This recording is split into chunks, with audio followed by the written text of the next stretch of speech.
Hola a todos, hola a todas, bienvenidos, bienvenidas. Hoy vamos con un programa de sátiras. No nos veis, pero estamos todos como riéndonos, sonriendo. Es porque el programa, pues eso, va sobre lo que va, ¿no? Ya sabéis que la sátira pues compone como una especie de discurso, ¿no? En el que se critican normalmente pues aspectos sociales y demás de una manera, pues dice aquí que he encontrado la definición del diccionario, dice con una intención moralizadora, lúdica o burlesca.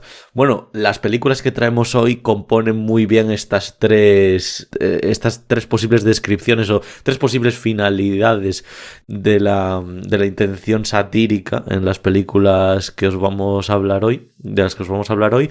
Antes de nada, presento a mis compañeros riéndose tras la cámara y sonriendo. Óscar Gómez, Iván Belenda, ¿qué tal? ¿Cómo estáis? Hola, chicos. Muy buenas a todos. Además, creo que hemos elegido para hablar seis películas y creo que 4, y me animaría a decir 5, son bastante graciosas en el concepto que tienen en sí y con todo lo que va sucediendo. Entonces, hay mucha comedia en esas películas. Sí, además, yo también quería decir que las películas que hemos elegido, individualmente consumirlas es las encuentro las 6 una gozada. O sea, lo que es gozar, en plan, la satisfacción que te puede dar algo, consumirlo y demás, creo que en estas 6 películas de una manera súper diferente, pero creo que se consigue muy muy bien, son súper entretenidas las 6. Y bueno, dicho esto, vamos a ya comenzar. Vamos a comenzar por la película más reciente de todas las que hemos elegido. Vamos ahora con No mires arriba.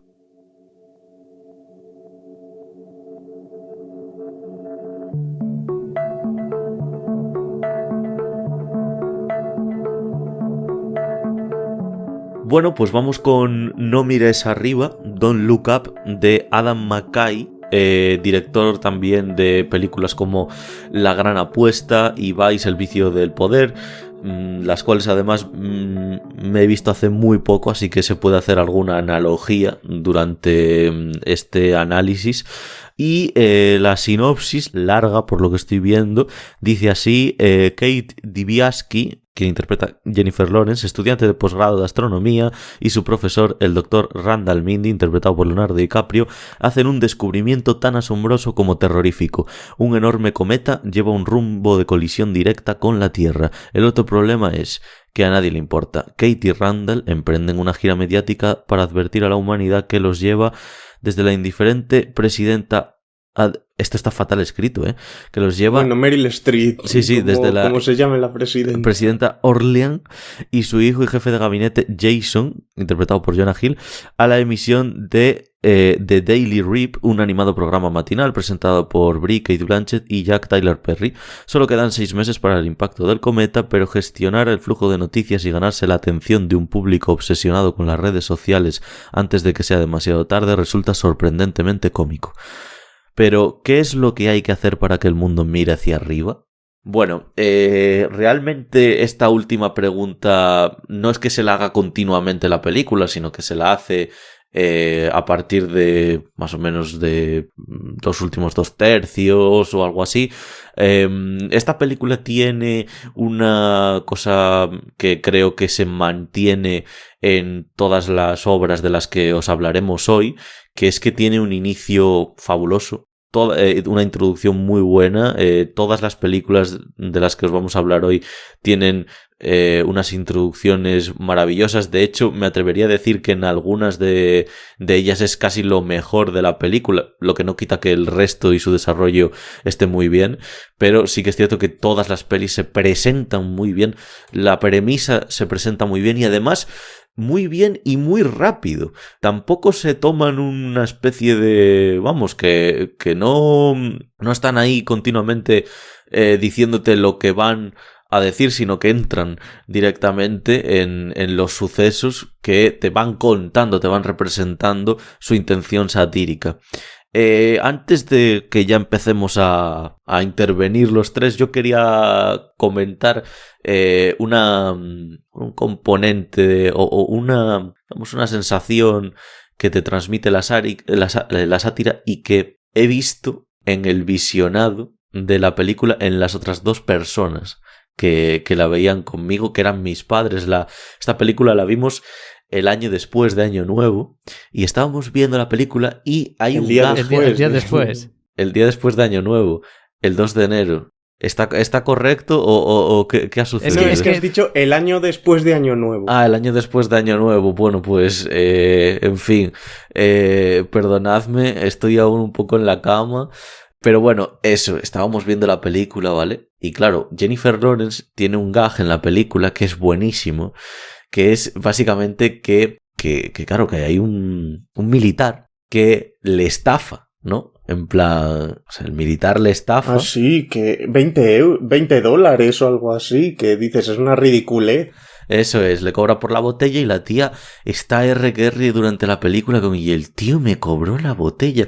Y entonces aquí nos partíamos, ¿no? En plan, nos reíamos un montón, porque la sátira, como es tan directa y es muy burlesca, pues te produce una risa como muy contagiosa desde el principio, ¿vale? Cuando, por ejemplo, ya es una crítica social más directa, esa risa como que no termina de llegar y simplemente es como ya una risa interna porque estás viendo algo dramático. Sin embargo, en la sátira se representa primero algo muy, digamos, muy sofisticado dentro de la comedia y tú después, cuando acaba la película, después de haberte reído a carcajadas, estás cenando, esta persona que se ría mucho durante el visionado, la que más se reía durante el visionado era mi madre, y después cuando fuimos a cenar, estás ya tranquilo, no sé qué, y de repente dice mi padre cuando estábamos cenando, claro, pero es que hay gente que es así de agarrada, y que se comporta así, y normalmente es la que más poder tiene, haciendo alusión pues a este militar que obviamente está podrido de pasta y le saca $20 a 3 mindundis que van a la Casa Blanca a decir que básicamente que un cometa llega a la Tierra, ¿no? Y eso es un poco lo que pasa yo creo que es como el mecanismo que se crea en nuestro interior con las sátiras. O sea, nosotros nos descojonamos así pues eso, un poco a voz en grito, ¿no? En plan rollo, muy desinhibidamente. Y después, cuando pasa un tiempo, ya como que no podemos desinhibirnos de que esa risa nos retrotraiga a algo un poco más incómodo que al final es la verdad, ¿no? La verdad detrás de esa risa. Y me parece que No mires arriba, eso lo hace pues continuamente. Muerte a un burócrata lo hace continuamente. Las margaritas de Oscar también, porque al final estás viendo a esas dos mujeres y en muchas situaciones hasta te preocupas por ellas porque dices, si es que hay una verdad espaciotemporal, hay una verdad donde están situadas las cosas que están haciendo, hay una, digamos, o sea, sus actos van a tener responsabilidades, ¿no? Van a tener... no me sale ahora la palabra. Consecuencias, exactamente, consecuencias, ¿no? Entonces, pues eso es un poco yo creo que lo que pasa, y creo que No mires arriba, que ya lo comentamos en el programa de los Oscar, con este guión tan agudo, que es muy agudo, creo que consigue muy bien esto continuamente, que nos estemos riendo muy desinhibidamente, pero que al mismo tiempo cuando acaba la película y nos sentamos y nos ponemos a hablar de ella, dices, hostia, ¿sabes? En plan, vaya realidad. Es que claro, parece además muchas veces que es la forma más útil de abordar temáticas así, porque como las vieras desde el dramatismo sería todo la lista de Schindler y sería un espanto durante muchísimo tiempo. Entonces, si no accedes a ello mediante algo que te pueda generar simpatía, es que no tiene por dónde cogerlo en ningún lado. Y al final entonces, es que todos... Sí. Y luego Perdona, Iván. Dime. No, sigue, luego ya... No, que generalmente cuando recuerdas esta película te sueles acordar de esas cosas dramáticas, pero luego cuando la vuelves a ver, te vuelves a reír, porque siguen funcionando en sus aspectos cómicos bien. O sea, si ya la vuelves a ver intentando ver el dramatismo de todo lo que hay, tampoco está funcionando como ataque a eso, pero tampoco está en el primer plano de la historia, está más en el segundo ese aspecto. Entonces, a mí me parece que es, dentro de las simpatías que tengo, es del tipo de cine por el que tengo más simpatías, el que muestra realidades muy crudas, pero desde un punto en el que intentan hacerte reír, aunque sea risa de dolor. Sí, la risa trágica, no sé cómo decirlo. Es que a mí me parece, como dijo Dani, cuando yo mientras la veía me estaba partiendo el culo. O sea, yo con un montón de cosas. Luego también es verdad que cuando paras, cuando ya reflexionas un poco sobre lo que has visto, es que es terrorífico todo lo que te muestra de lo acertado que es. Porque tú hablabas del militar, que les tanga ahí la pasta, pero yo, por ejemplo, el momento en el que el personaje de Rob Morgan, que es esta persona de la NASA, este hombre de la NASA que acompaña a DiCaprio y a Jennifer Lawrence, lo van a detener y el tío se para a explicar el porqué le dice algo así como: antes de nada, sepan que mi pigmentación de piel es algo más oscura, y les empieza a explicar ya, claro, por si acaso, ¿sabes? Y luego otras cosas que se ponen de manifiesto en la película, como es el tema de la equidistancia. Este personaje que sale, este cameo de cierto actor, de cierto universo cinematográfico, que es una estrella en la película de cine, que tiene como un ping mirando para arriba y otro para abajo, diciendo, no, aquí es que todo esto, al final hay que dejar de pelear. Y dices, a ver, no, tío, esto es lo que es. O sea, deja en evidencia todo ese tipo de cosas de una manera para mí muy acertada. Hablaba con un amigo el otro día, un amigo mío vio el otro día la película y le gustó, pero no tan, digamos que no profundizaba. Decía, es que no profundiza tanto en algunos temas y me hubiese gustado. Digo, vamos a ver, la película es verdad que la crítica a todo, a lo que ataca, no se profundiza, pero tampoco porque no hay tiempo para profundizar, pero yo creo que a lo que va está tan bien, digamos, te expresa tan bien lo que quiere contar, está tan bien satirizado y en su conjunto tan bien sintetizado, que yo creo que a mí no me hace falta, porque me queda claro lo que me están contando. Y yo creo que si achacas eso es porque esperas que la película gire más al nivel de ciencia ficción, de preparación de esas cosas, y la película tira más por un aspecto político y social. Entonces, por eso yo creo que no consideran que se centre tanto, porque le gustaría que fuera en ese otro aspecto. Sí, pero bueno, ya conté que para hacer eso que le hubiese gustado, tendrías que hacer una miniserie de la película, abordando en cada capítulo un tema diferente. Y que además de eso, vamos, yo creo que o puede ser eso, el tema de llevarlo más hacia un apartado de ciencia ficción como más científico, o puede ser también que sea la propia intención, en este caso de Adam McKay, es que estoy hablando de las personas que estoy hablando. Es que tampoco quiero ponerme muy profundo porque no. O sea, porque quiero decir, estoy hablando... A ver, que es que la mayoría de personajes... yo creo que, sinceramente, salvando a Jennifer Lawrence, es que todos los personajes... Bueno, y Rob Morgan, todos los personajes son unos gilipollas. Entonces tampoco vamos a ponernos aquí muy profundos, como si esa profundidad se la merecieran unos personajes de una índole tan... no sé... sinceramente básica, o sea, quiero decir, son personas que ya se ve su intencionalidad de una manera muy literal. Por ejemplo, esta Meryl Streep que hace alusión a Trump, pues se ve ya muy claro quién es, qué hace, qué es lo que quiere, y tampoco tienes que... O sea, ni tienes ni lo puedes conseguir, porque es que es una persona que no te va a dar tampoco... O sea, no puedes tampoco bucear por donde no hay agua, ¿sabes? Es que no sé cómo decirlo. También yo creo que la película de ciencia ficción sobre una temática así ya se han hecho. porque yo cuando la vi me interesé por algunas otras películas de catástrofes que simulan el fin del mundo, por una cosa así, y me vi 2012 de Roland Emmerich y Cuando los mundos chocas de Rudolf Maté, y es que de partida, cuando llegan al presidente con esa información, ya lo aceptan. Informan a todo el mundo en absoluto. O sea, en ese aspecto no hay ningún conflicto.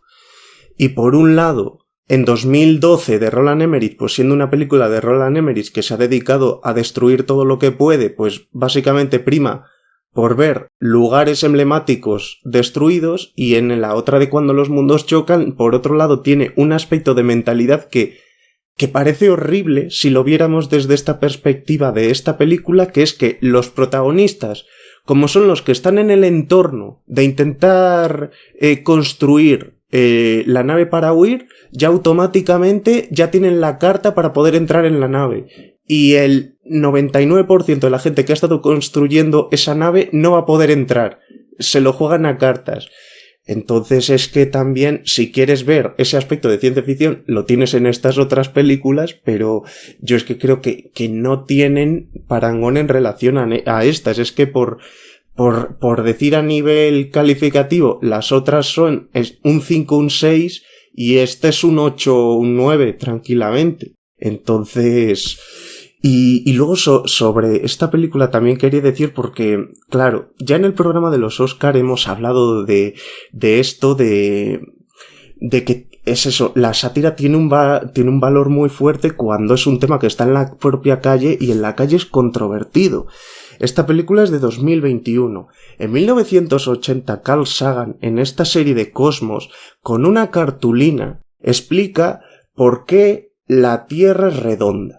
Hoy día tenemos personas que tienen en Instagram 16 millones de suscriptores, Kylie Irving, que dice que eso no es así y empieza a dar explicaciones súper locas de por qué no es. O sea, claro que está fuera de lugar. Si tú eres de los piraos que siguen el juego, pues es normal que no te guste cómo se te está viendo. Sí, te iba a interrumpir antes, Óscar, antes de empezar el razonamiento que ibas a hacer, a decirte, creo que ya sé lo que vas a decir.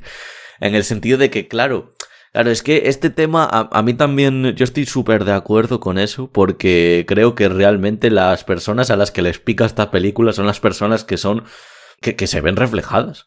Pero hay una cosa que a mí me ha dejado loco, que pasó con Parásitos también. O sea, que es decir, que hay gente que la haya entendido de forma contraria. Sí. Bueno, pero como el Club de la Lucha también. Claro, pero porque no, cada uno de nosotros podemos ver una película y sacar una conclusión diferente si la película, digamos, tiene un mensaje...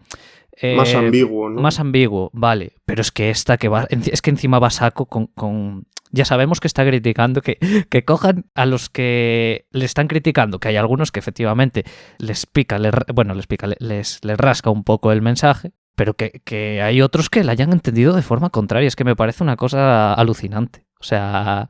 Además aquí entran también, Iván, aquí entran también los equidistantes.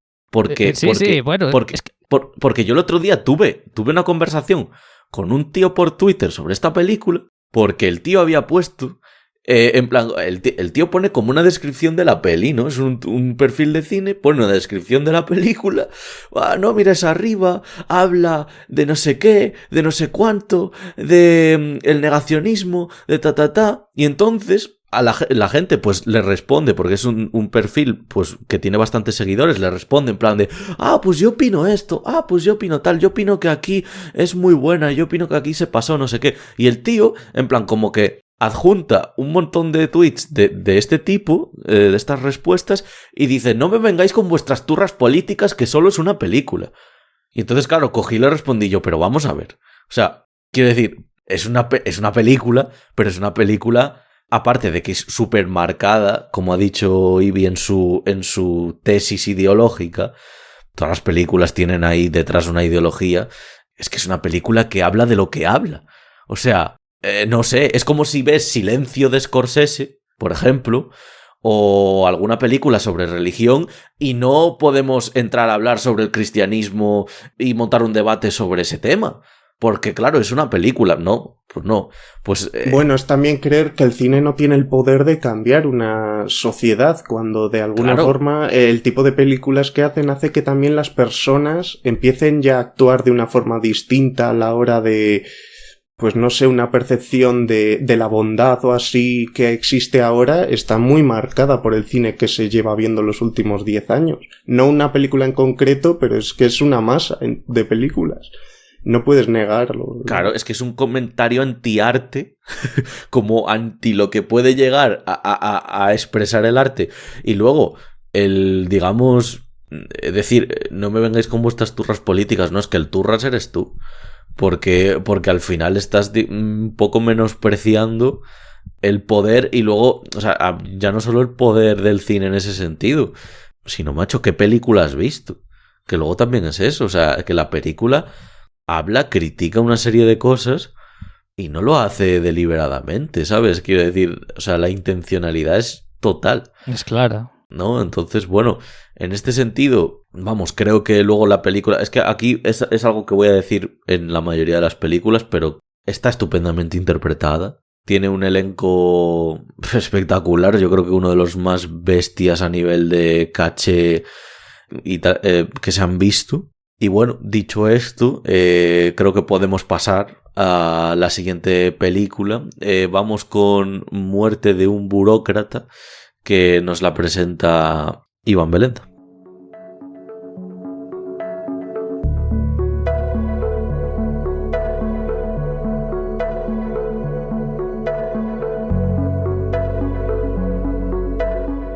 Bueno, pues vamos con La muerte de un burócrata, que es una peli cubana de 1966 dirigida por Tomás Gutiérrez Alea y protagonizada por Salvador Buz, que trata sobre un obrero ejemplar que es enterrado con su carné laboral en reconocimiento a sus méritos, pero su viuda no puede cobrar la pensión sin ese documento. Esto hace que el sobrino se vea en la tarea de recuperar dicho documento, pero las cosas no van a resultar tan sencillas como parece.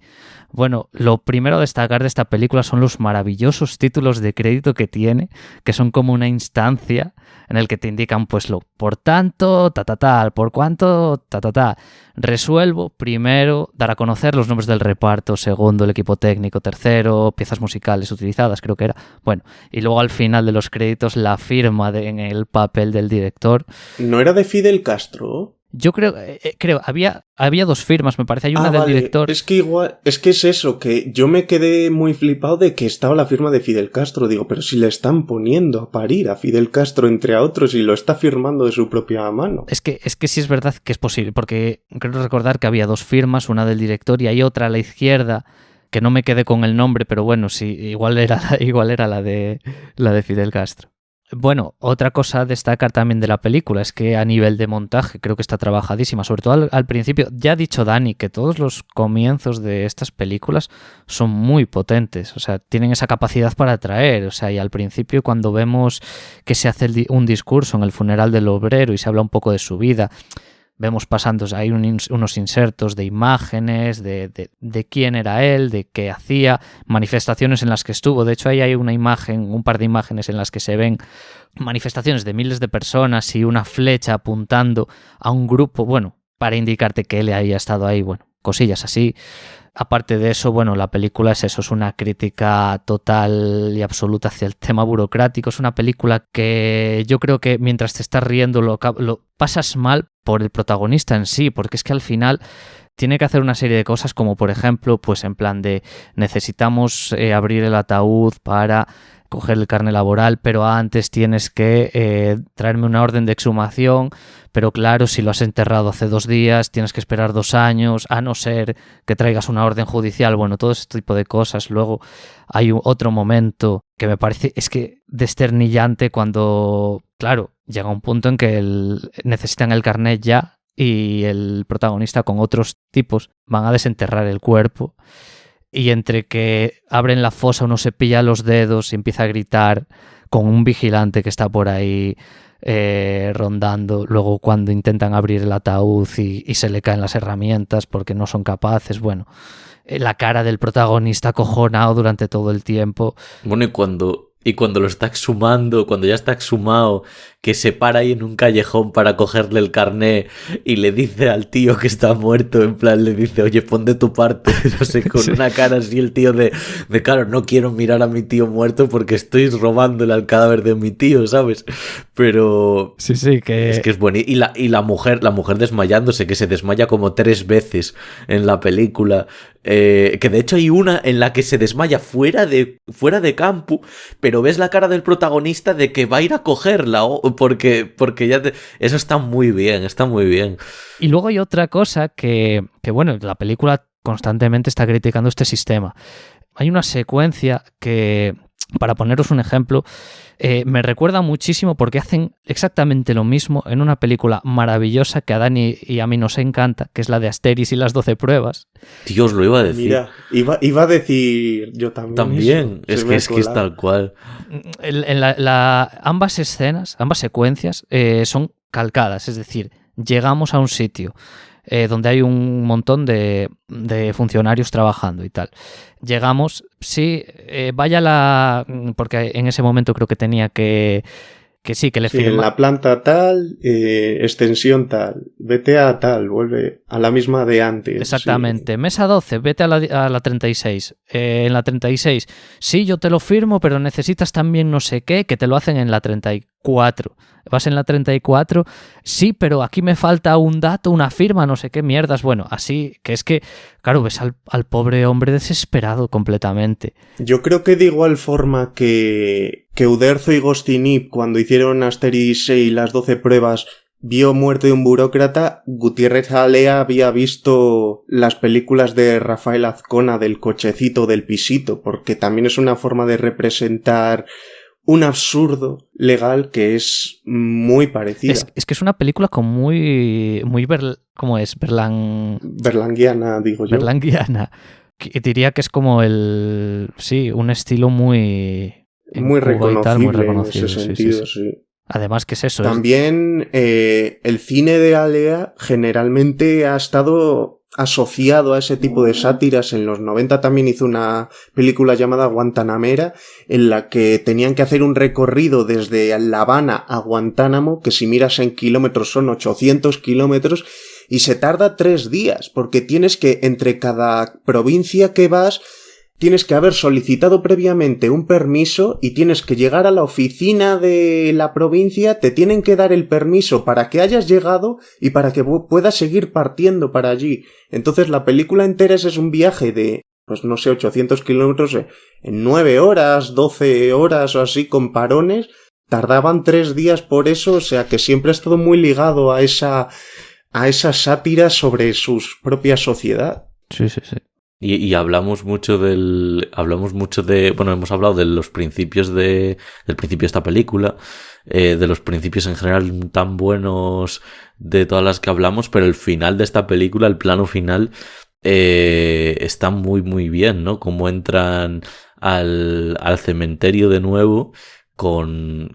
Luego también esto me pareció muy curioso, no sé si aquí es que ya además aviso para navegantes, no sé si es porque yo estaba muy verde igual viendo la película, pero yo no creía que el burócrata que iba a morir era ese, o sea, no estaba seguro de que fuese ese burócrata el que iba a morir, o sea, yo, pues bueno, en plan, veía la película, que pasaban cosas y ya vería la muerte al burócrata. Pero de repente vi que era ese el que moría y dije, y cierran con ese plano final, que por cierto, yo no sé, Ivy, pero a mí me da que cuando estuvimos, porque Iván y yo estuvimos en Cuba, y a mí me da que ese cementerio es el cementerio aquel enorme sí, yo creo que sí, de La Habana, que yo creo que es el mismo, o sea, porque es que es un cementerio que es que... O sea, pero ¿cómo puede ser tan grande? Bueno, claro, son de esos cementerios que hay gente que va a esos países y que son atracciones turísticas.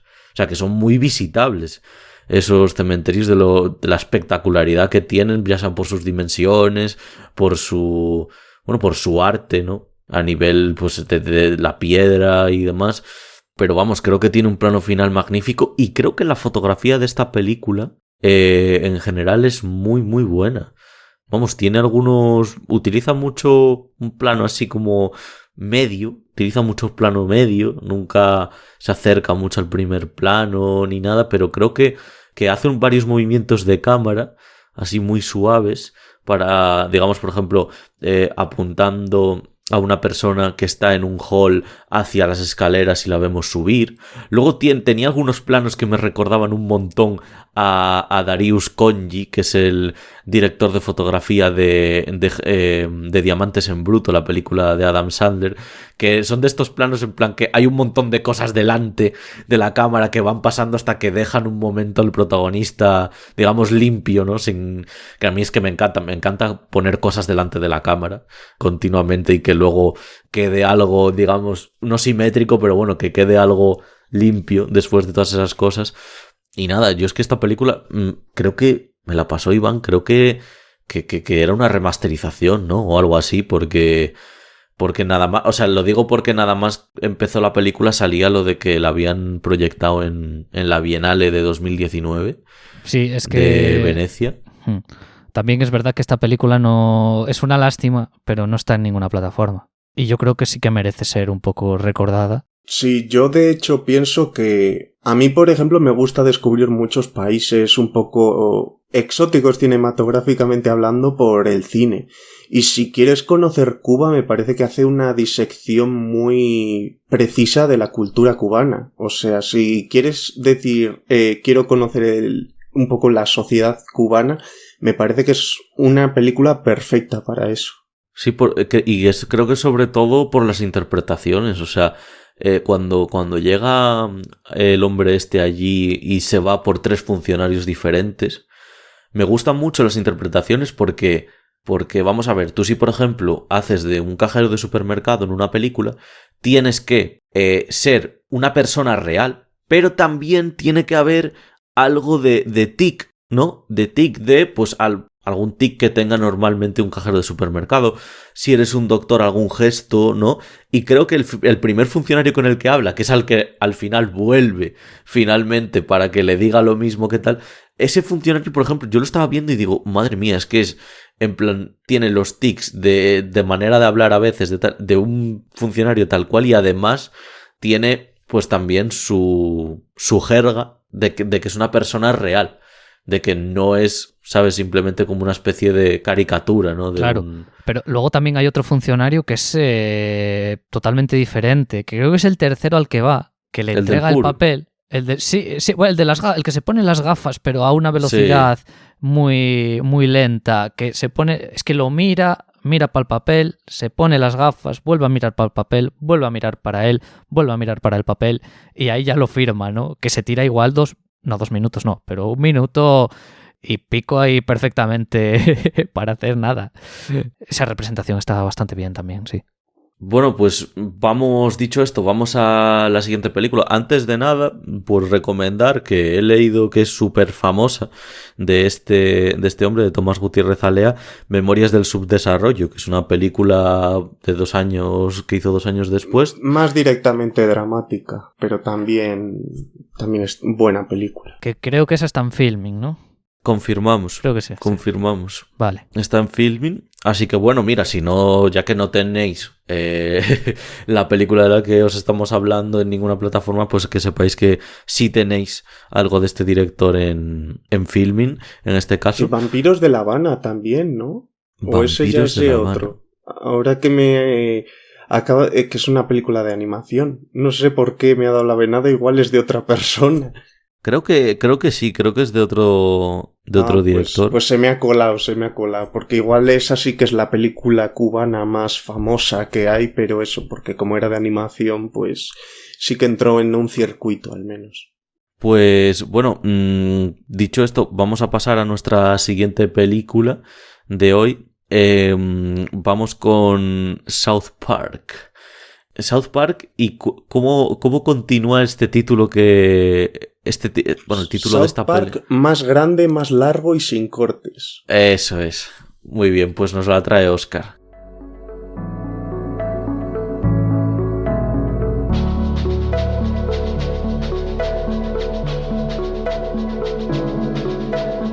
Muy bien, antes de entrar en South Park, decir que, bueno, hoy en el programa cada uno hemos elegido 2 películas satíricas y que yo he descartado hacer de Brasil, porque que también es una sátira sobre la burocracia, y también sobre La presa o Southern Comfort de Walter Hill, que era una sátira sobre el ejército americano y la sociedad estadounidense en general. Pero bueno, al final me decidí por hablar de South Park más grande, más largo y sin cortes. Y para decir en primer lugar, es una de mis películas favoritas de la vida.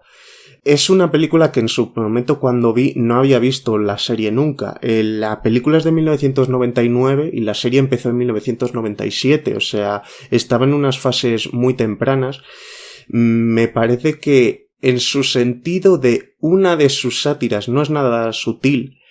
En otros es mucho más sugerente, pero sobre todo tiene un comentario directo a la audiencia, muy bestia, que en un sentido sí que también está bien que no sea tanto por los actos que representan a los personajes, decir que es incorrecto lo que hacen, sino que a menudo los personajes directamente miran y dicen tú eres gilipollas a la cara, y esa es la sátira que hice, totalmente directa, totalmente mal hablada, porque es una de las películas con un vocabulario más soez que hay nunca. No sé dónde he visto que cada 4 segundos y medio hacen o un gesto ofensivo o una palabra malsonante. Acabo de leer, Óscar, ahora que dices esto, el uso de la blasfemia en la película se ganó un lugar en la edición de 2001 del Guinness World Records por la mayoría de insultos en una película animada.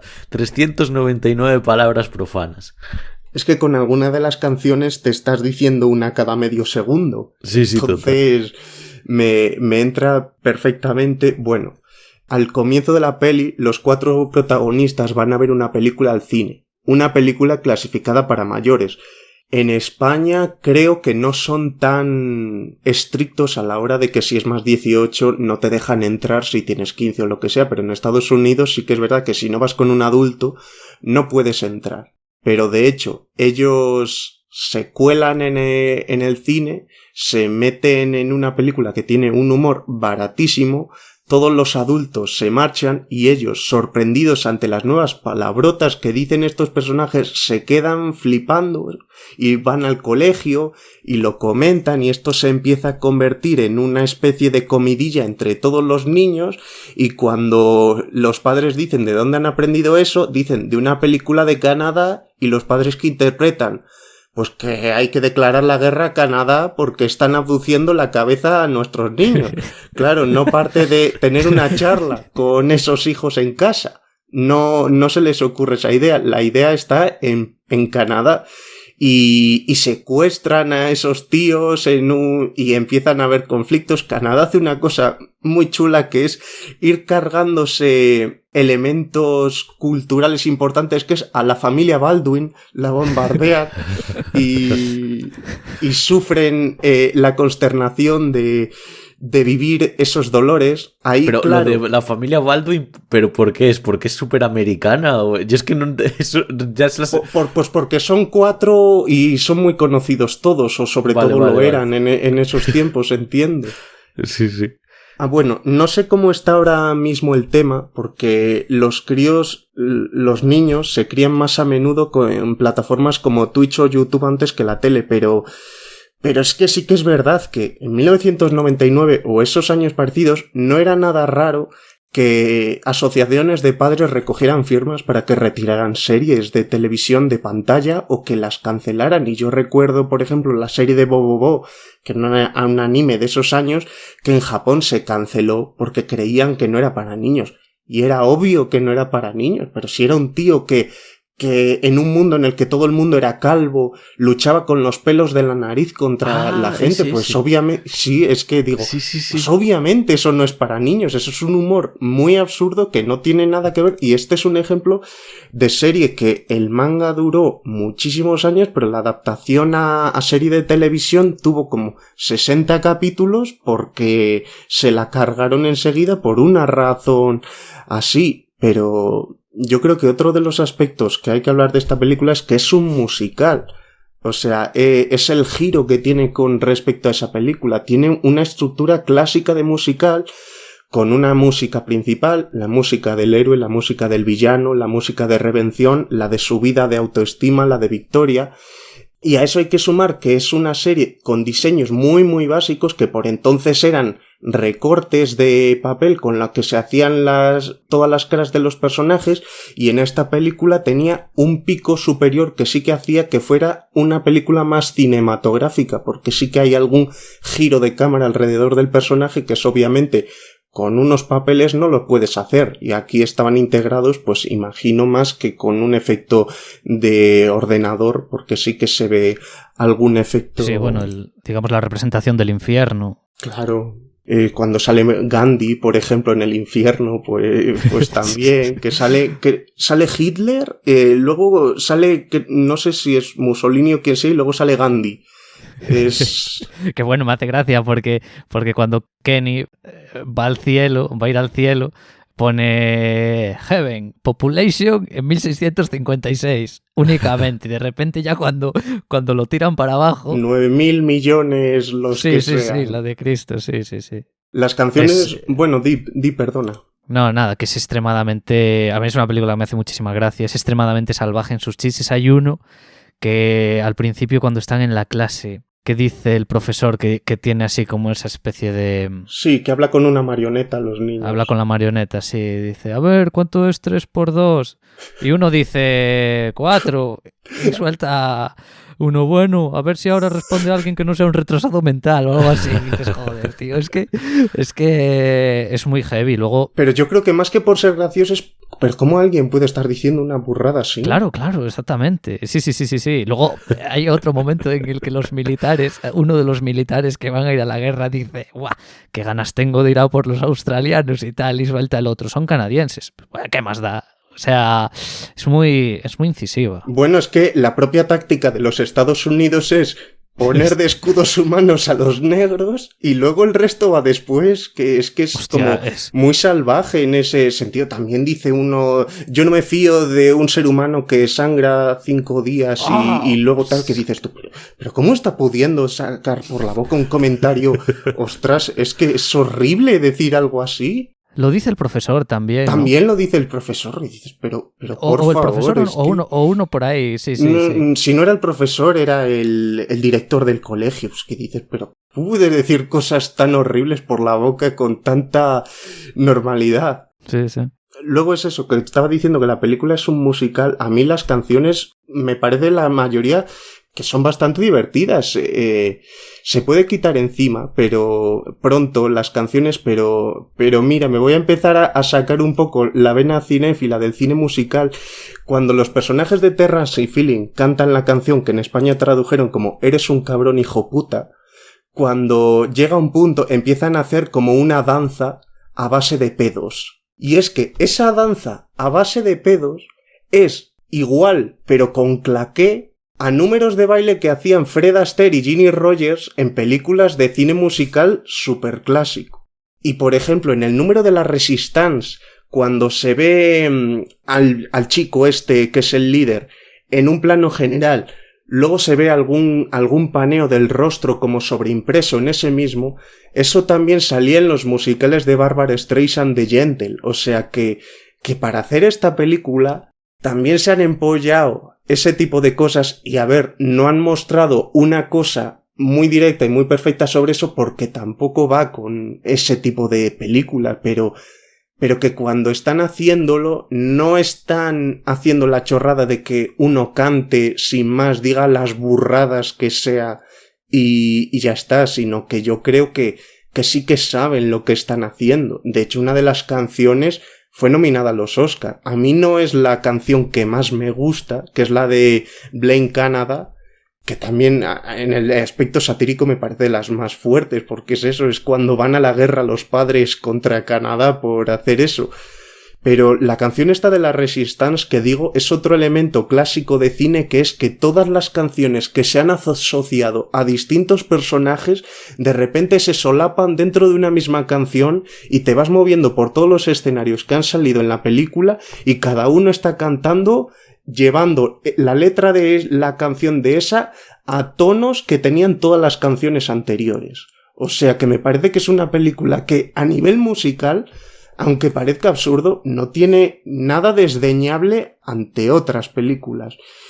Y bueno, también ya fuera de tal, el villano de la película es Saddam Hussein, que está en el infierno y que es el novio del demonio.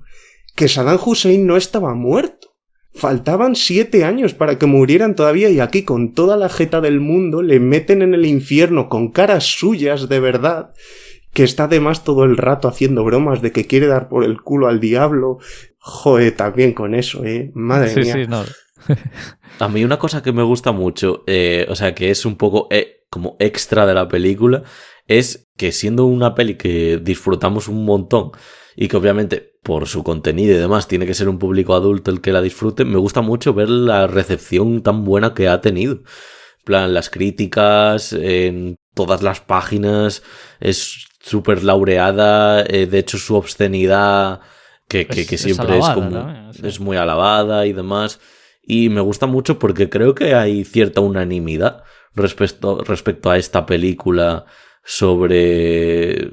creo que se va a quedar en un muy buen lugar, incluso en un lugar de cierto culto para mucha gente, también por eso que ha comentado Óscar, por el tema de que luego es que encima es un musical, y luego por el tema del musical y por el tema de la sátira, yo creo.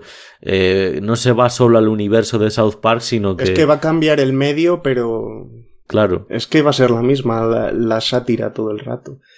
Y bueno, comentar alguna de las obscenidades que hacen a los niños cuando los padres se empiezan a quejar de que han visto esa película y dicen tacos, les ponen con una charla con el director y el director dice que tienen que dejar de decir esas cosas porque si no se tendrán que ir a una estación de autobuses a hacer pajas por dinero. A niños de 9 años les van haciendo y hacen un número musical con ese que se parece mucho a uno de Chitty Chitty Bam Bam también, ese número musical. De hecho se pone una visera de estas de paja que era muy parecida a la que llevaban un personaje en Chitty Chitty Bam Bam. Ah, bueno, y también otro número musical que tiene, es que me gusta mucho esta película, porque sí que ha sido relativamente común en alguna película musical que estaban cantando, de repente aparece un personaje que dice: ¿quién eres? Soy Zinedine Zidane. Oh, ¿te quieres venir a cantar? Y empieza a cantar también. Y aquí dicen: ¿quién eres? Soy Ryan Dennehy. ¿Tú qué cojones vas a hacer Ryan Dennehy? Anda, vete a tomar por el culo. Y se va y la canción sigue como si nada. Es que yo la disfruto muchísimo, tanto por la sátira directa como la que también es indirecta, la que es menos explícita, mejor dicho, que yo creo que tampoco es nada indirecta, y que es una película de 1:15, y una vez acaba, en los títulos de crédito tiene versiones de alguna de las canciones con un aspecto más rockero o algo así, que siguen siendo, que merecen también mucho la pena escuchar. Hacen una versión rock de Ryan Boitano que está muy chula, y luego también otra creo que es del demonio, que por otro lado el demonio es la voz más operística, más espectacular de toda la canción, de toda la película. Bueno, pues dicho esto, nos vamos desde la pegadiza South Park, que es que además estaba recordando cuando la vi por primera vez, que estaba en un piso en Madrid con un compañero al que le encanta esta película, y estábamos con la de eres un cabrón, hijo puta. Estábamos, estuvimos como 2 semanas, porque es que son súper pegadizas las canciones, tanto en versión original como dobladas. Y eso, saltamos de South Park a Scream, que nos la va a traer Iván Belenda.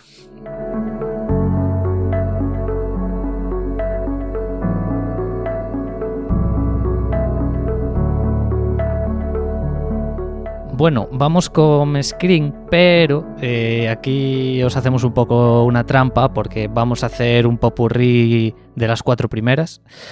Y empezar diciendo que bueno, la primera fue estrenada en 1996, la segunda en 1997, la tercera en 2000 y la cuarta en 2011.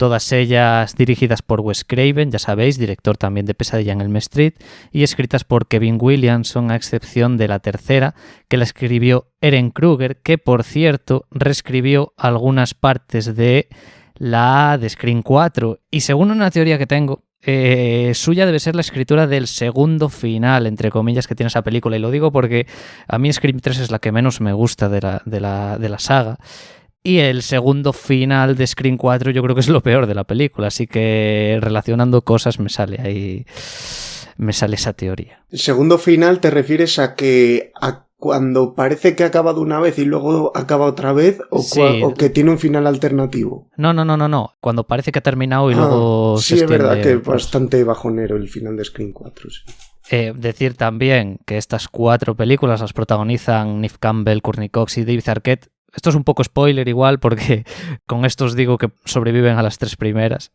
pero bueno. Ya centrándonos en lo que viene siendo Scream, fue una película que revitalizó el subgénero slasher a la vez que funcionaba como parodia y satirizaba acerca del subgénero y de estas reglas que lo impregnaban, ¿no? De hecho, uno de los puntos fuertes de la saga para mí es la verbalización de estas reglas, de que los protagonistas fueran conscientes de estar en una película de terror y que también el asesino jugase con eso, que fuera un experto en este tipo de cine. Y también otro de los puntos fuertes es que no se toma en serio a sí misma al final. Es decir, si estas películas, o sea, si se rebajase el tono paródico, yo creo que no hubiesen sido lo que han llegado a suponer. Bueno, si bien la primera película establecía las reglas de una película slasher, que vendrían a ser como: si tienes sexo, mueres; si bebes o te drogas, mueres; si dices ahora vuelvo o enseguida vuelvo, mueres, ¿no? Bueno, la segunda hacía lo mismo con el tema de las reglas de las secuelas de pelis slasher, más cadáveres, muertes más elaboradas, etcétera. Y la tercera, bueno, pues hacía lo mismo con las reglas del final de una trilogía, que alguna de ellas creo que era pues que el asesino debería ser sobrehumano, cualquiera puede morir, incluyendo el protagonista o la protagonista, bueno. Y luego la cuarta se introduce en una nueva década, con lo que como excusa esas reglas cambian debido, bueno, pues al cambio generacional. Y aparte, y es algo que me gusta bastante, es que Scream es una saga que es consciente en el momento en el que vive y del momento también en el que vive la industria. Ya no solo del cine de terror, sino en general. Y bueno, esto en la cuarta se ve. Y ya digo, es lo que hace que igual sea no la que más me gusta Scream 4, pero vamos, es uno de sus puntos fuertes, que es que, digamos, introduce una especie de crítica a un tema que de aquellas no recuerdo que estuviese tan explotado como ahora, que sería el tema influencer. O sea, esta película, ya que hago un spoiler y tal, el asesino / asesina dice que él / ella no necesita amigos, necesita fans. Y es algo que bueno, que yo creo que esta práctica influencer ahora mismo ya está, digamos, elevada a la enésima. Y que se recupera un poco en la última de Scream, ¿no? Sí, precisamente sí. Eso, en la que se ha estrenado en finales de 2021, ¿no? Principios de 2022. Sí. Se recupera y... Sí. No sé, yo creo que ahí siempre es bastante... Quizás es más aguda que en otras críticas que puede hacer en las anteriores 3 películas. Sí. Yo creo que ahí eso es, exactamente. Luego también te quería comentar que la tercera también hace esto de adelantarse a un tema, pero antes quería contextualizar que dentro de las películas de Scream, que son películas con un comentario muy metacinematográfico, ¿no? A partir de la segunda empiezan a existir dentro de ese universo películas que se llaman Puñalada, que la primera, bueno, es como una especie de rememora los hechos que sucedieron en la primera. Bueno, pues en la tercera sitúan a los personajes en el rodaje de esa tercera película, esa Puñalada 3, y es una película que se adelanta, me resultó muy curioso porque se adelanta al Me Too, porque tiene un subtexto referido al acoso y abuso sexual por parte de productores de Hollywood, actrices, y me resulta aún más curioso y más irónico que esta película la produjese Harvey Weinstein. Entonces, no sé, esto os lo lanzo así como un detalle curioso, pero vamos. Detalle macabro, ¿eh? Detalle macabrísimo, sí. Otro de los aspectos destacables de la película y que yo creo que juega bastante bien con ello es el tema de la identidad del asesino. Sí es verdad que, por ejemplo, Dani, hace un par de meses, cuando viste la saga entera, sí. Me habías comentado sobre la primera, creo que había sido. Sobre la primera. que me dijiste que la habías disfrutado mucho, pero que te lo olías todo. O sea, digamos que te resultaba un poco predecible. Claro, luego te sorprendiste cuando yo te dije que en su momento esta película impactó por los dos giros más que uno que pueda tener. Sí. Y es que, claro, esta película, yo imagino que la idea de cada persona, digamos, estaba en el que solo había un asesino. Y al final, Claro. realmente eran dos. Y lo digo porque, por ejemplo, pasó con una amiga mía, cuando a unos amigos les puse la película, que durante cada 10 minutos estaba diciendo, este es el asesino, esta es la asesina, no sé qué. Y luego la película te introducía como un giro o un suceso, una secuencia, una escena en la que era imposible que el que dijese anteriormente fuese, ¿no? Entonces, claro, la idea instaurada de que solo podía haber un asesino, luego se rompe. Y yo creo que ahí es el punto sorpresivo. Es un guión bastante... Hombre, en la primera al final es el que más trastoca, pero aparte de hecho por una persona muy joven y muy cinéfila, que era Kevin Williamson, yo es que creo que es lo mejor y que la realización va muy por detrás de estas películas de todas las que ha hecho Wes Craven. Porque estas películas parodian el género slash. ¿Qué pasa? Que si tú estás parodiando Viernes 13 y haces que un personaje entre por un lado de la cámara, haces un sonido que es como un rechino de violín y eso tiene sentido si parodias Viernes 13. Pero si parodias Halloween, estás rebajándolo porque Halloween tiene herramientas muchísimo más poderosas y muchísimo más cinematográficas. Entonces, si estás cogiendo un material de baja estofa, vale, pero como también coges de alta estofa y también haces la parodia sobre ello, estás haciendo una parodia por debajo de la obra original. O sea, no tiene mucho sentido que la mires con condescendencia cuando te pasa por encima bastante fuerte. Sobre todo lo veo en el caso de Halloween porque lo hace con otras sagas. Y luego también has dicho sobre el trío protagonista. Y Wes Craven ya había hecho Pesadilla en Elm Street y sí que es verdad que yo veo a Courtney Cox y a David Arquette como buenos protagonistas, pero me pasa con Neve Campbell que me gusta mucho más el personaje que hacía Heather Langenkamp en las películas de Pesadilla en Elm Street. Me parece un protagonista, porque al final es la protagonista principal, aunque estén los otros dos también, mucho más entero. Pero también me parece sí. No, que a mí Neve Campbell no... No, es que en relación a los otros dos es muy... Y además le pasa una cosa, me hacía mucha gracia que a Kristen Stewart le decían que no sabía cerrar la boca. Pues la que no sabe cerrar la boca es Neve Campbell. Yo es que me estaba fijando cuando estaba viendo todas estas películas y digo, pero no puede tener la boca cerrada en ningún plano. Es increíble lo de esta mujer. A mí es que no... Bueno, y que no me parece una... O sea, ninguno de los tres me parece que sean grandes actores, pero a los otros dos les veo carisma, ¿sabes? Sí, y más enteros ante las cosas, sí. Además, bueno, el personaje de David Arquette es una rara avis en este tipo de cine, porque al final es como el héroe, pero bastante inútil. O sea, el héroe, quiero decir, el protagonista principal, pero que al final se lleva todas las hostias y... Sí, totalmente. Claro, pero es que yo creo que el público conecta un poco con él, porque es ese típico personaje de bueno y tal, honesto, que al final se lleva todas las hostias, como he dicho, pero bueno, que aún así sigue tirando del...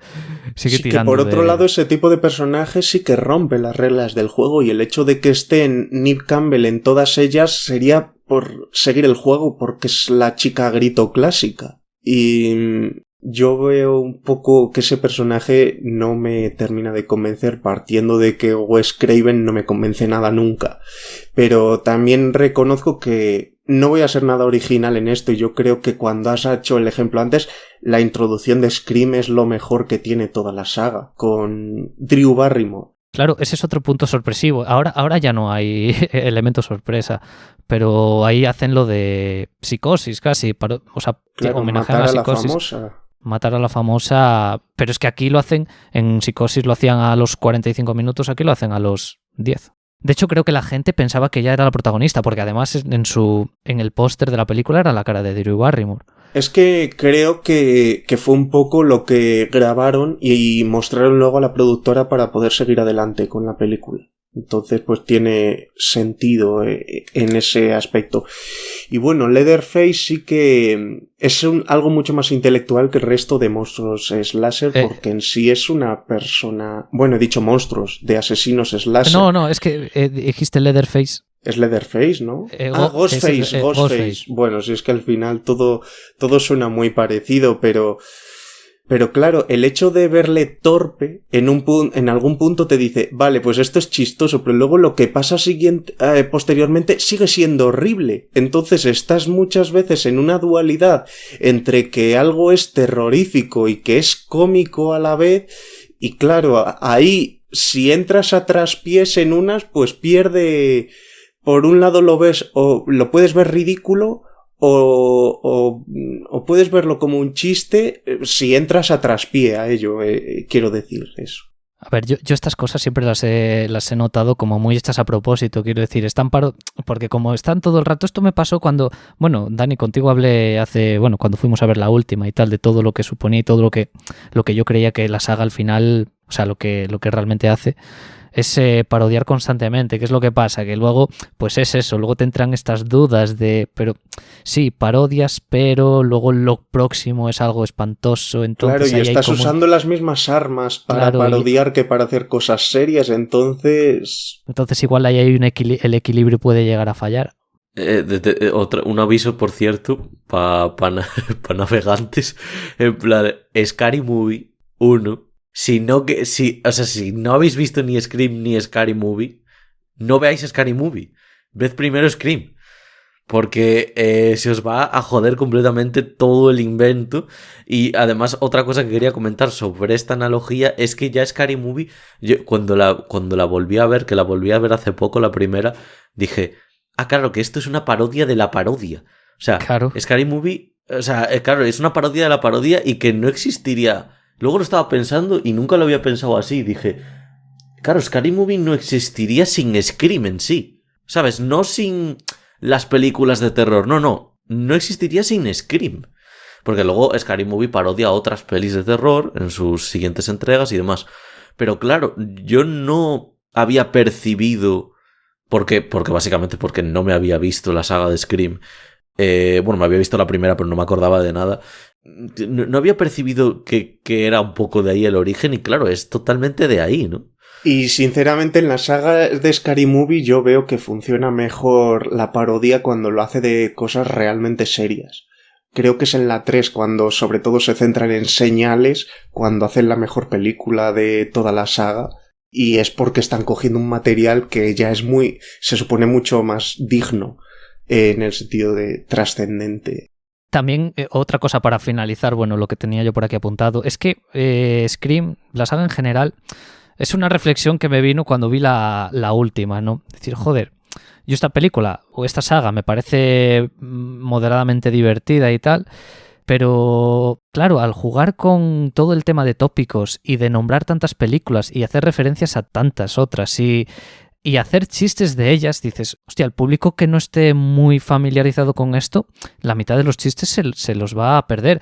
Porque, por ejemplo, a ver, en la primera que esto me lo comentaste tú también, Dani, en la primera de Scream, el personaje de Rose McGowan, Tatum Riley, la amiga de Sidney, dice algo así como, no estamos en una película de Wes Carpenter. Claro, ahí te están haciendo el chiste entre Wes Craven y John Carpenter. Entonces, que es divertido, pero... Y con esta última, que no quería entrar en ella, pero bueno, para comentarlo, hablan de algo, esto no lo considero spoiler, pero vamos, que hablan del terror elevado, que es este subgénero que han ahora puesto de moda desde hace pocos años, pues en el que meten pues Hereditary, La Bruja, Déjame Salir, El Faro. Sí, Midsommar y todas estas pelis así. Sí, que son así más de terror, tal.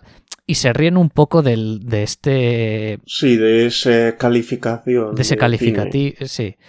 Claro, a mí me hace gracia porque entiendo un poco por donde he leído bastantes cosas acerca de eso, pero a lo que quería decir es eso, son una saga que te pierdes muchísimos chistes si no ves, quiero decir, si no estás un poco puesto al día también de la industria del cine. No Claro, solo es que del cine de terror. es muy metacinematográfica, ¿no? Claro. En plan, habla mucho del medio. Bueno, como lo que dijiste tú de la tercera, de lo de los abusos sexuales, a las mujeres, el rodaje y demás, es súper...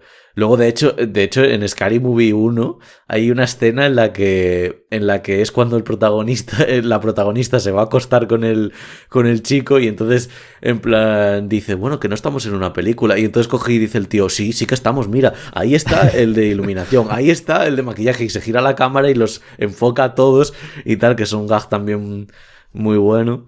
Pero sí, habla mucho del medio y claro que te pierdes. De hecho, vamos, yo estoy seguro que por mucho que te veas 3.000 películas, si no te ves las películas en concreto, pues te lo pierdes.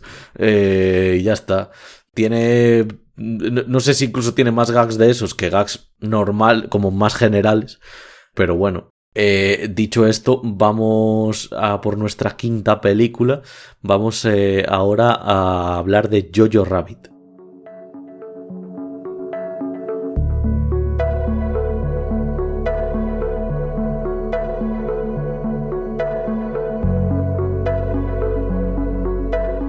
Muy bien, pues vamos allá con Jojo Rabbit, película de 2019, un espectacular año de cine.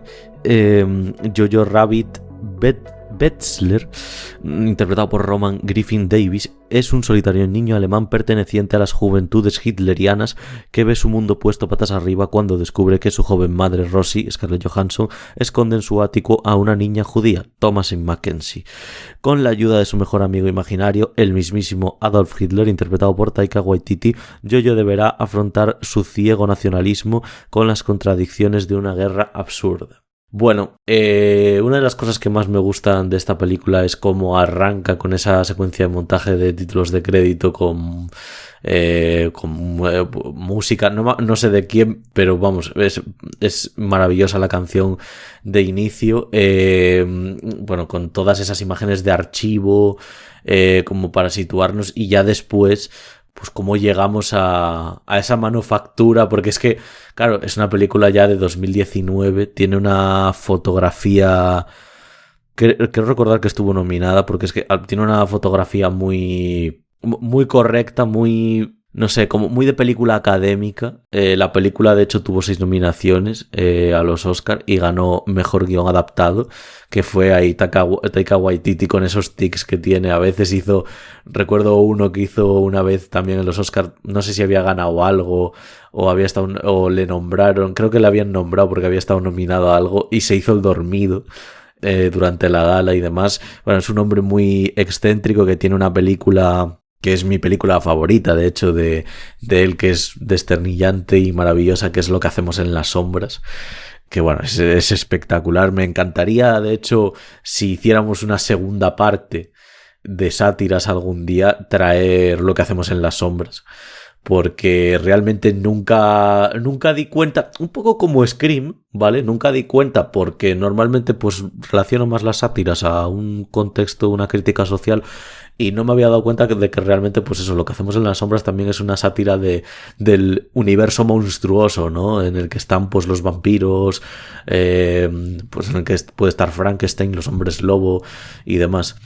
Y volviendo un poco a Jojo Rabbit, antes de nada de decir en qué plataforma está, que está en Disney Plus, vale, pues decir que es una película muy bien realizada. Yo recuerdo verla en versión original en unos cines estupendos en Granada, y recuerdo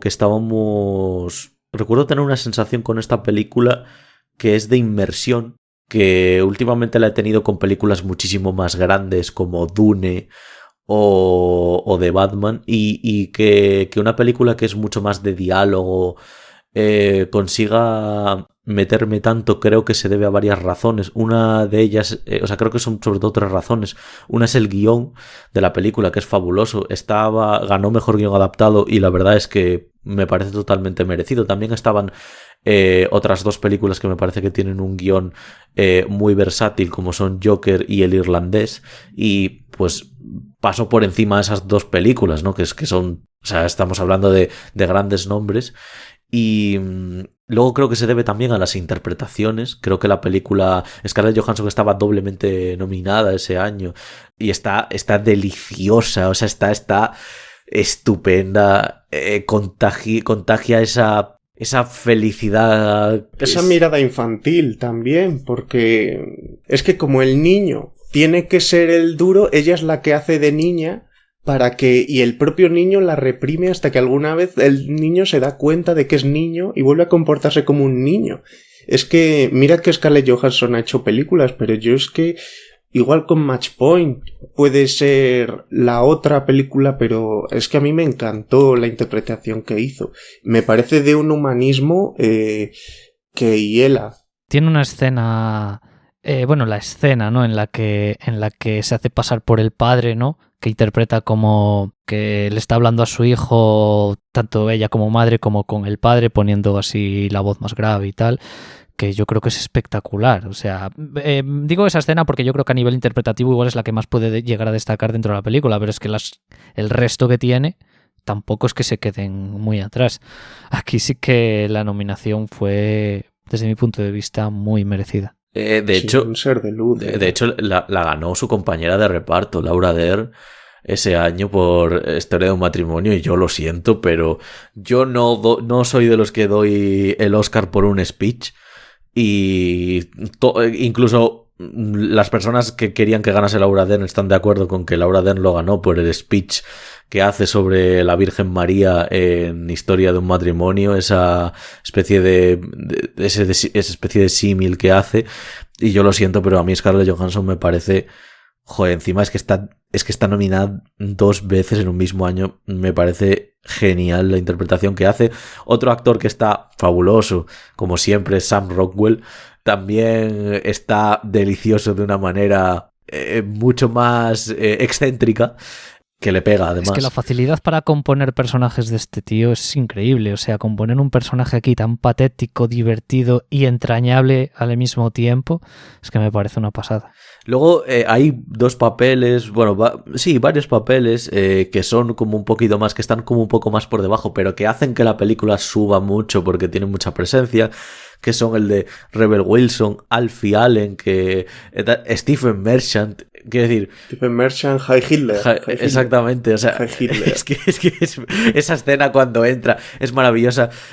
Y luego otra cosa por la que creo, la tercera cosa... Bueno, ¿y cuántos hijos tuvo Rebel Wilson? Sí. Durante la historia. Sí. No era de... He tenido otro...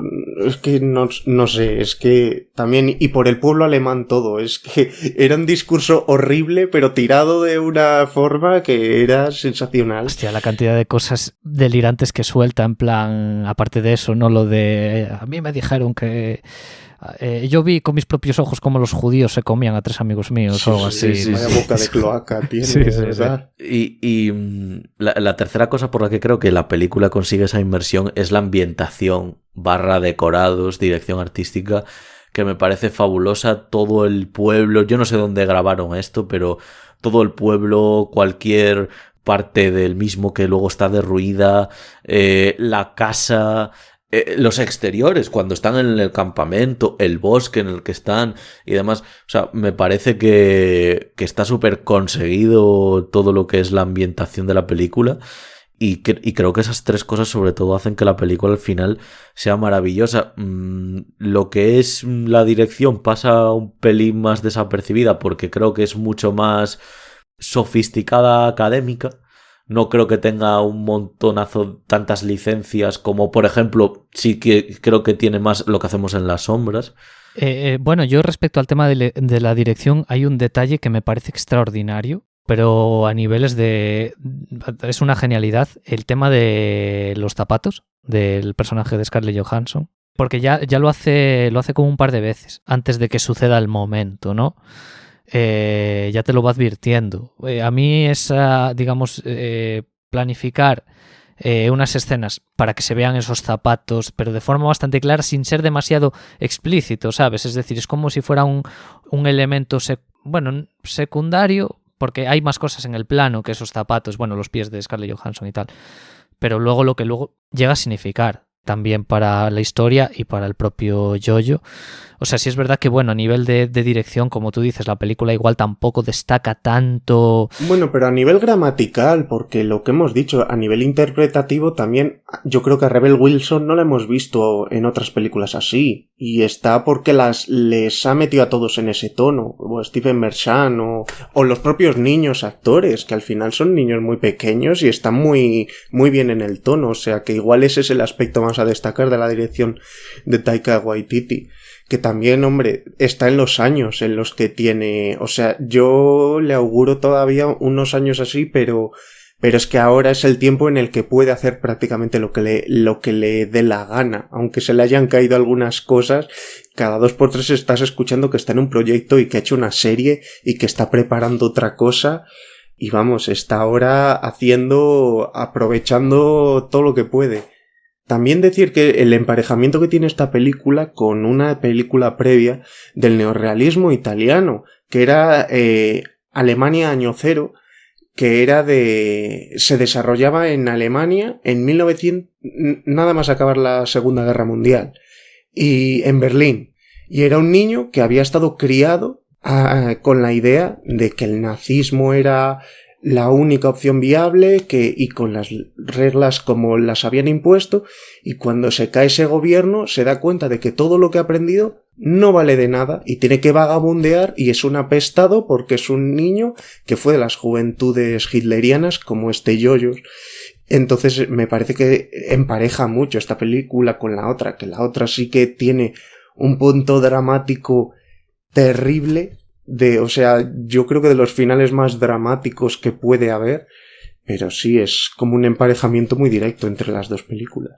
También yo a esta película la veo que, digamos, todos los elogios que se le pueden dar viene también por una cosa que es el equilibrio de tono, entre drama y comedia, porque yo creo que la comedia funciona muy bien, es muy divertida, pero es que luego el drama es profundo, es impactante. Y este equilibrio yo lo veo en una escena que ya habíais comentado así un poco por encima, que es la escena de los 7000 Heil Hitlers, ¿no? Cuando aparece Stephen Merchant, que es una secuencia que empieza cómica, vemos con la repetición de los Heil Hitler y tal, y se empieza a cambiar a medida que avanza. Empieza a volverse un poco más dramática. Sí es verdad que tiene algún que otro comentario muy divertido, como cuando el Stephen Merchant ve el libro de Jojo y está escrito, bueno, los judíos los tiene representados como si fueran bestias con cuernos y tal, y él se ríe en plan diciendo, es divertido porque es verdad, ¿no? Pero bueno, más allá de esos chistes, al final, que vemos cómo se tensa todo, ellos se marchan y solo se escucha, el saludo final es solo un Heil Hitler, o sea, no vuelven a repetir el chiste porque aquí el tono ha cambiado de la escena, ¿no? Entonces me gusta mucho cómo equilibra esas cosas y vamos, quería destacar esa escena como eso, como el ejemplo. Y que también que la película va sobre el nazismo, pero que es muy trasladable su sátira a un absolutismo que podemos ver actualmente. O sea que en ese sentido es que este mensaje sigue siendo muy actual. No con un nazismo declarado con banderas, pero con otras cosas que tienen mucho que ver y con unas personas que tienen una forma de actuar muy similar. Sí, o sea, lo del tema de la moral predominante sobre cualquier otra. Creo que al final, de hecho, creo que por eso esta película funcionó tanto en el año en el que se estrenó, que al final, pues es 2019, ¿no? Y nada, poco más que decir sobre la película, maravillosa, os la recomendamos un montón. Ya sabéis, está en Disney Plus. Y nada, vamos ahora con la última película de las que os traemos hoy sobre sátiras. Nos la va a traer Óscar y es Las Margaritas.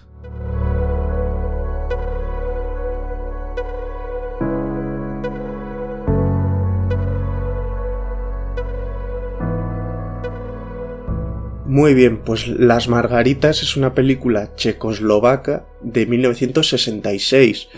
Bueno, decir primero, tengo mucho cariño a esta película porque compuso junto a Tras 3 el proyecto final que tuve que hacer cuando ya acababa de estudiar. Y creo que no viene mal hacer un pequeño contexto histórico antes de empezar a hablar de la película. Tras acabar la Segunda Guerra Mundial, En la Italia destrozada se empezó a filmar un país destruido y se creó el movimiento cinematográfico llamado neorrealismo. Unos 10 años después, en Francia, un conjunto de críticos cinematográficos estaban descontentos con el cine que se hacía y empezaron a hacer ellos mismos sus propias películas, lo que al final creó la Nouvelle Vague. Un movimiento muy parecido también ocurrió en el Reino Unido y creó el Free Cinema. Y en los años 60, en Checoslovaquia, que era la fusión de la República Checa y Eslovaquia, ocurría que era una república socialista, pero se estaban dando muchas reformas sociales tras la muerte de Stalin. De este modo se impulsó una mejora del cine nacional y dieron mucha libertad a los creadores, surgiendo un movimiento conocido como la Nueva Ola Checoslovaca, que duró desde mediados de los 60 a principios de los 70. Dentro de esta nueva ola, una de las directoras más reconocidas que surgió fue Vera Chytilova, cuya película más famosa fue esta película de las Margaritas, que es una película muy vanguardista que no se puede ver de ninguna forma como una película convencional, ya que es una película completamente artística. Por hacer un apunte a mayores sobre la nueva ola checoslovaca, Milos Forman, el que hizo Amadeus o Alguien voló sobre el nido del cuco, probablemente será la persona más famosa de ese movimiento. Y ya entrando en la película, hay que ver que en 1966 acababa de ser la crisis de los misiles cubanos, los países africanos empezaban a independizarse de sus colonias europeas, las repúblicas soviéticas iban teniendo cambios desde la muerte de Stalin, había un montón de conflictos, y ahí se sitúan las dos protagonistas que, viendo esto, consideran que lo mejor es pasar de todo y, dentro de lo que sus miedos, sus medios las permiten, ser totalmente destroyers. Hay un apunte muy característico de esta película y de esta ola, que es la libertad sexual totalmente fuera de lugar tanto en el cine como en la propia vida diaria de cualquier persona en esos mundos. Solo hay que fijarse en algo tan simple que es cómo se sientan con las piernas totalmente relajadas sin cruzarlas. O sea, si te vas al cine británico, el cine estadounidense, todas las mujeres salían con las piernas completamente cruzadas y de ahí no se movían, aparte de ese conservadurismo religioso que había hacia ese tipo de cosas. Es más, igual hoy día igual se está empezando a cambiar, pero hasta antes de ayer ha sido muy raro ver a una mujer con una posición de piernas totalmente relajadas o abiertas. O sea, yo creo que visualmente es tan fácil como eso ver esa libertad que hay, aparte de lo proactiva que es en este género, en este movimiento cinematográfico, la libertad que tiene una mujer para ser ella la que le gusta al chico y tirarle los tejos a él para eso. Yo iba a decir perdona, Óscar, que yo iba a decir que para mí que ha sido muy liberador ver que en una película de esos años en Checoslovaquia y tal, directora con dos mujeres protagonistas jóvenes y que puedan hacer ese contenido, ¿sabes? Pues te digo que no es que en el cine checoslovaco de esos tiempos no fue nada raro. O sea, sí que es verdad que Vera Chytilova fue un poco el único caso femenino un poco destacado, pero en el resto de películas veías a protagonistas femeninas que tenían esa libertad sexual, pues Trenes rigurosamente vigilados, Happy End y otras películas de esos tiempos que son muy a rescatar porque, claro, como es Checoslovaquia, no es un país principal en el que mires, pero estaban haciendo una cosa desde un punto que no tiene sentido. En muchos casos, prácticamente hoy, se estaba haciendo hace 60 años con actrices que hoy día tienen cerca de 80 años o están muertos, como en el caso de Vera Chytilova, que hace 8 años ya que murió, y entonces ya tenía esas mentalidades. A mí me gusta un montón. Bueno, yo empecé a ver la película a los 5 minutos que se lo había comentado a Dani. Tal como estaba narrada, dije, uy, igual me va a costar un poco. Pero es ponerse, dejarte llevar, y yo creo que la experiencia es muy satisfactoria. Además me gusta mucho como la idea de la película, como tú bien has dicho, es como estas mujeres han visto que el mundo está corrompido, se van a corromper ellas. Pero es que también la propia directora corrompe incluso las reglas fílmicas, narrativas, porque empieza a utilizar un montaje muy experimental, O sea, cambios en la fotografía, el tema de los cambios de filtros, que parece que no tienen ningún sentido, pero es que dentro de la historia sí se la veo. Se la veo por eso mismo, por querer hacer una película rompedora en ese aspecto que tenga sentido con lo que se está contando. Claro, es totalmente vanguardia en eso. Ves que con unas tijeras se cortan la cabeza y luego no ha pasado nada de eso. Yo lo de las tijeras, esa de las tijeras que se va cortando así como toda la pantalla en trozos también, eso es fabuloso, O sea, es que es muy rollo Georges Méliès. Claro, es recuperar un aspecto del cine que es directamente manipular el propio papel fílmico con el que se ha rodado. Luego la introducción de sonidos peculiares, ¿no? En algunos momentos, como cuando al principio están sentadas y se mueven e introducen un sonido como de chirrido de una puerta. O hay igual un par de escenas en el que, yo qué sé, ellas están en su casa, salen por la puerta y en la siguiente escena, que teóricamente parece que va seguido, están en un campo. No sé. Sí, hacen unas transiciones muy, muy curiosas de te doy una bofetada y has caído en un campo verde. Claro, ellas cuando deciden ser destroyers con la sociedad a lo que van es a los contextos generalizados, o sea, no era nada raro que chicas como ellas que tendrían 18, 20 años estuvieran cenando, tuvieran un novio que es un señor de 60 años.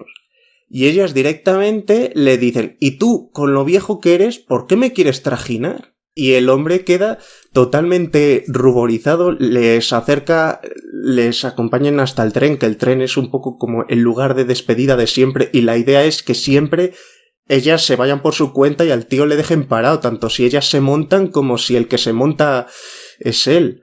La cuestión es que esté clara la separación ahí, ¿eh? Porque hay un momento en que es eso, que ellas se hacen así como el juego de suben, suben al tío. El tío se baja. El tío se baja, pero y luego ya se suben y el tío es el que queda en la estación. Hay otra cosa que me gustó por lo atrevido de la situación, que bueno, como tú bien dices, tampoco era tan extraño.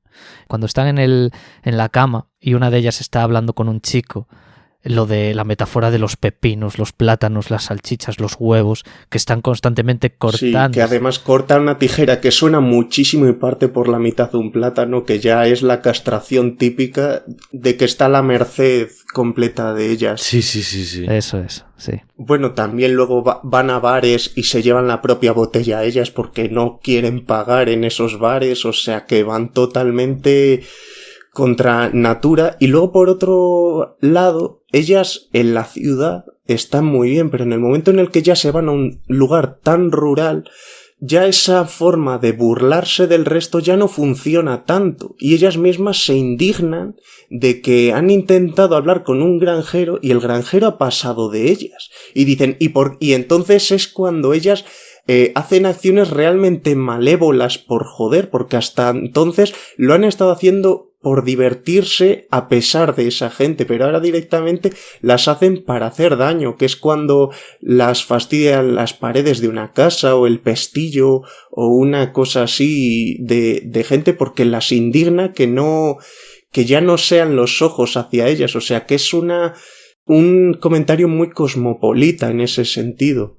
Y luego es que esta peli es muy, o sea, quizás la que más literal es con sus intenciones y con su mensaje satírico, porque es que literalmente al final de la película con letras que son como introducidas por el sonido directamente de una máquina de escribir, te dicen algo así como dedicada a los que les molestan que se destrocen un par de ensaladitas o algo así, y tiene algún mensaje más escrito de esta manera, escrito literal, o sea, en la pantalla, que viene a contar la propia tesis de la película, lo cual yo es una cosa que me hace gracia que en el cine que consumimos, bueno, que consumo más obviamente, que es el del siglo XXI y finales del siglo XX, no lo vea nunca y que a veces lo haya esperado, es decir, haya pensado, joder, pues aunque sea un poco ducharte, sería algo original, ¿qué tal? Y de repente,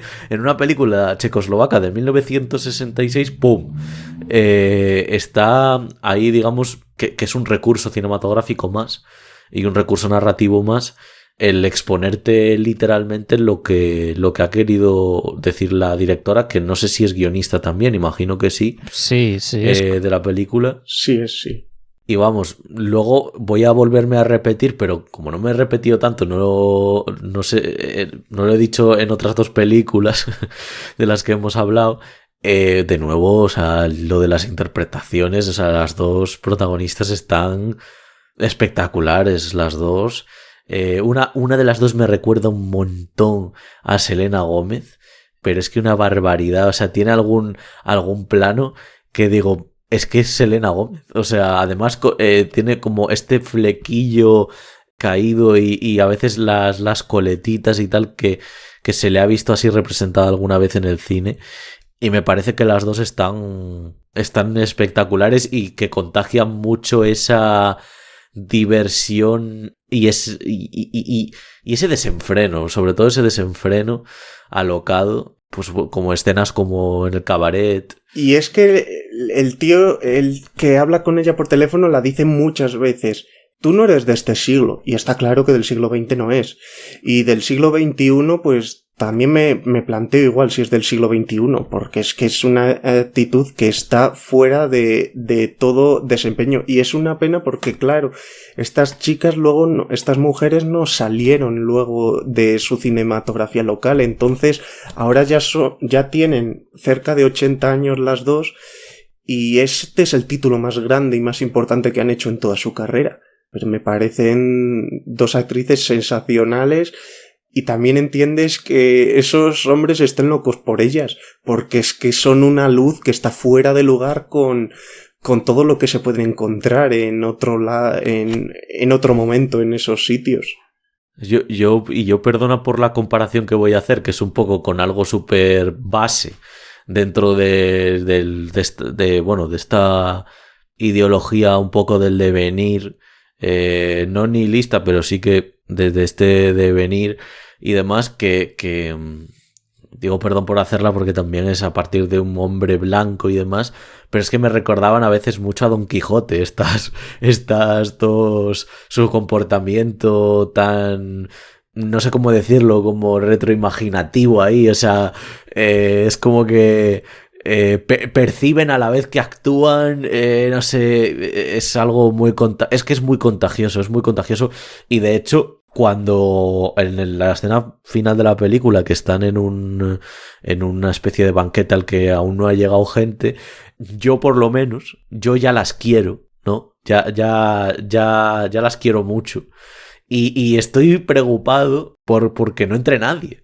O sea, que lo rompan todo, me produce esta satisfacción, no tengo ningún problema, pero sí que ya estoy como hasta preocupado, bueno, espero que no entre nadie mientras están haciendo esto, que no tenga unas repercusiones fuera del universo en el que ellas están metidas, tanto mental como espacialmente. Por ende, termina siendo una peli muy filosófica, con bases muy filosóficas. Y para volver en que es una película muy vanguardista, pero es que para hacerte transiciones directamente cambia el color de la película.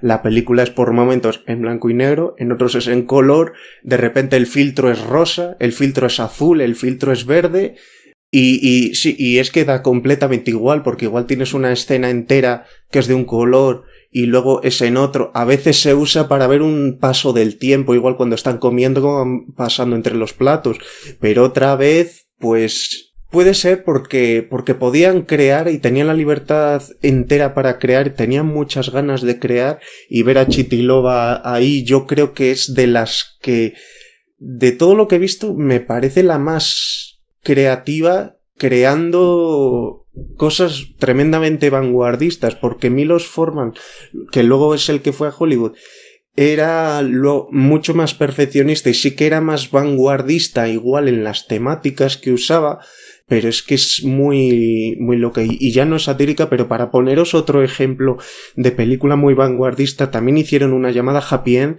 que es una película enteramente rebobinada, pero con una locución que va mostrando los hechos como si tuvieran sentido estando rebobinados. O sea, al principio de la película a un hombre le meten la cabeza de una cesta en el cuerpo y el hombre está naciendo. Y ves toda su historia hasta que le meten en una jaula que es la cuna cuando es un bebé. Y toda la película es narrada como si alguien estuviera viendo esto y dándole sentido a un acontecimiento que se ve al revés. A mí esa película es la que más me gusta de las que he visto de esta nueva ola. O sea, que es un flipe de poder hacer lo que les da la gana, que yo no lo he visto en ningún otro lado, porque hasta en otros movimientos como Nouvelle Vague o así, están mucho más atados por algún, no diré convencionalismo, pero por algún interés narrativo, y esta película pues tiene interés narrativo, pero yo creo que igual ya solo lo ves por todo lo que destrozos y todas las putadas que hacen a todo el mundo y también te gusta. Pues totalmente. Yo para acabar quería también hacer una especie de analogía con un programa que hicimos sobre thrillers subcoreanos en el que hablábamos de un plano que nos gustaba mucho a los tres, de la doncella, en el que las dos protagonistas, una metía los dedos en la boca de la otra para, no sé si era para tocarle los molares o bueno, no sé qué era exactamente, pero era de una sensibilidad muy, muy bonita.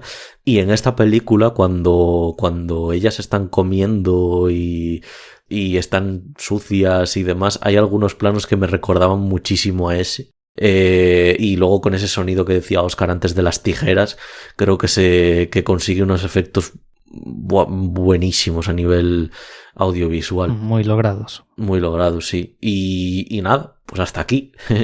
Hasta aquí el programa de sátiras. Nada, yo es que como siempre me repito mucho, pero es que me lo he pasado muy bien haciendo el programa, viendo estas películas también, con todas te puedes reír, la risa es diferente, la reflexión posterior también, todas me parecen maravillosas, una gozada absoluta audiovisualmente, también trabajadísimas, así que creo que lo tienen todo. Estas 6 películas de los que os hablamos, bueno, más realmente, porque con Scream nos hemos ido también a la saga al completo y animar a la gente, sobre todo las películas que más clásicas, como esta de las Margaritas, y en su conjunto la nueva ola checoslovaca, que únicamente solo para descubrir que hay un cine tan particular que es desconocido por la mayoría del público, yo creo que merece la pena acercarse a él. De hecho, bueno, he estado mirando por aquí algunas de las películas de la nueva ola y creo que únicamente solo está en Filming, habrá alguna por ahí más, pero Trenes rigurosamente vigilados, que igual es una de las que no... Sí, es la más de las más cartesianas. De hecho, creo que en su año, si no ganó, la nominaron al Oscar a Mejor Película Extranjera. Ganó, es verdad, ganó, sí. También La tienda en la calle Mayor es un poco de las más accesibles que hay, pero es que... Y bueno, ya si no quieren entrar en lo que son las películas, si quieren probar con cortos, Jan Svankmajer era un director de animación que ha hecho, pues... Dimensiones del diálogo o Ojo oscuro, claro oscuro y muchos montajes de plastilina que son eso, es alguien haciendo lo que le da la gana sin tener un productor detrás diciendo tienes que hacer, es alguien diciendo voy a probar a hacer lo que me dé la gana, como si bueno, pues un poco como cuando entraron los youtubers y empezaron a crear nuevas formas de narrativa porque probaban cosas y hacían montajes muy experimentales, pues esto es igual pero llevado a una película que en la mayoría de ocasiones, como en esta, pues igual dura 1:10, 1:15. Sí que las más cartesianas como Trenes, pues durará 1:40 o así, pero es que no se atan a grandes duraciones tampoco. También es que es un tipo de experimentalización que igual le conviene no pasarse de cierta duración. Acabaría siendo un poco cargante. Redundar no sé, sí, en el mismo tema.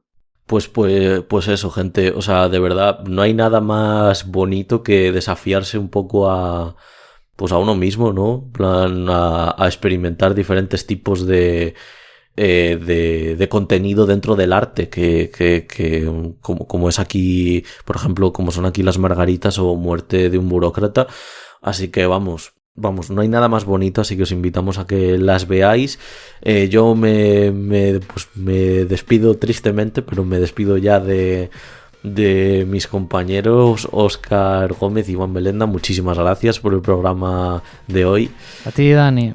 Un abrazo. Y nada, gente, pues eso, lo que digo siempre, ved mucho cine, que nunca será un tiempo mal invertido. Y esperamos los tres que os haya gustado un montón el programa de hoy, tanto como a nosotros hacerlo. Y nos vemos pues dentro de 2 semanas con un nuevo programa que también esperemos que os guste mucho. Un saludo a todos y a todas. Hasta luego. Chao. Chao, chao, chao, chao, chao.